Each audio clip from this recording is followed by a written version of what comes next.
आज किस प्रकार की प्रेस वार्ता ली जा रही है? जी, आज जयेश द्वारा जो जनजातीय सुरक्षा मंच है, उन्होंने मध्य प्रदेश में एक डिलिस्टिंग नाम से एक प्रोपेगेंडा चला रखा है और उस प्रोपेगेंडे के तहत ये कहा जा रहा है कि जो आदिवासी लोग अनुसूचित जनजाति में है, जिन्होंने धर्म को अपना लिया है, उनकी डिलिस्टिंग की जाए। हम जयेश के माध्यम से ये कहना चाहते हैं कि भारत के संविधान के अनुच्छेद 345 के तहत अनुसूचित जनजाति को एक दर्जा मिला हुआ है और जो डिलिस्टिंग है, आदिवासियों की डिलिस्टिंग नहीं होनी चाहिए, क्योंकि आदिवासी समाज प्रकृति पूजक और धर्मपूर्वी समाज है। उसका धर्म से कोई नाता नहीं है। आदिवासी समाज सभी धर्मों का सम्मान करता है, लेकिन उनको धर्म में नहीं जोड़ के देखा जा सकता।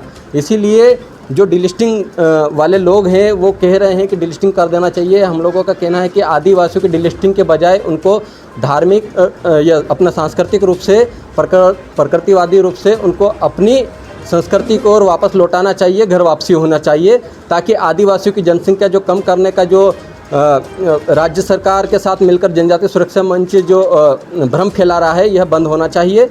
और इस भ्रम में आदिवासी समाज भी नहीं आना चाहिए, क्योंकि आपको राज्य सरकार और केंद्र सरकार मिलकर आदिवासियों को लड़वाने का षड्यंत्र रचा जा रहा है। इसी के तहत ये लोग डिलिस्टिंग की कार्रवाई कर रहे हैं। जी, अभी आपने देखा होगा कि सिवनी में 2 गौंड आदिवासियों को बजरंग दल और श्री राम सेना के कुछ गुंडों द्वारा पीट कर हत्या कर दी गई, सिर्फ गौ मांस तस्करी की शंका में।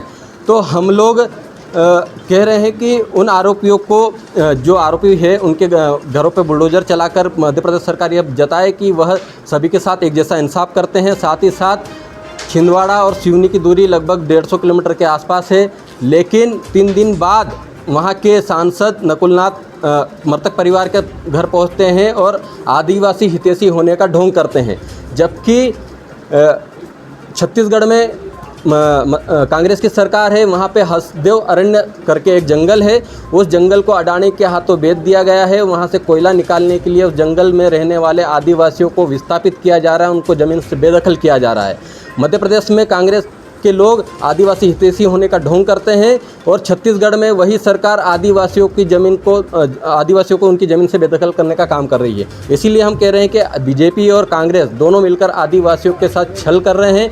वो सिर्फ वोट बैंक की राजनीति करते हैं। यही नहीं, आप पड़ोसी राज्य राजस्थान में जाएंगे, जहाँ पर रीट के लिए काकरी डूंगरी में बड़ा आंदोलन हुआ। उस आंदोलन में हजारों आदिवासी शामिल हुए थे। उस आंदोलन को गलत दिशा देकर वहां पर 5000 आदिवासियों पर कांग्रेस की सरकार ने 62 मुकदमे दर्ज करवाए।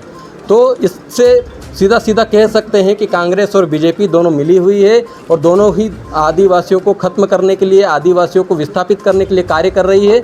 इसलिए वो दोनों एक साथ हैं। हम दोनों का विरोध करते हैं। इंजीनियर लोकेश मुंजालदार, जयेश राष्ट्रीय प्रभारी।